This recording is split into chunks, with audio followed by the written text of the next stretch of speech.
இப்புண்ணிய கஷேத்திரத்தில் மாட்சிமை தங்கிய மேலான சிம்மாசனத்தில் கிருபாசனம் கொண்டு எழுந்தருளி இருக்கிற புனித அந்தோணியாரே, பரிசுத்தத்தனம் விளங்கும் லீலியே, விலை மதிக்கப்படாத மாணிக்கமே, பரலோக பூலோக காவலரே, கஸ்தி துன்பப்படுகிறவர்களுக்கு பரம சஞ்சீவியானவரே,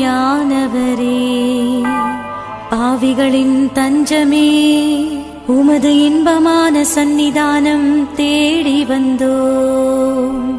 உமது திருமுக மண்டலத்தை அன்னார்ந்து பார்த்து உம்மை கெஞ்சி மன்றாடுகிறோம்.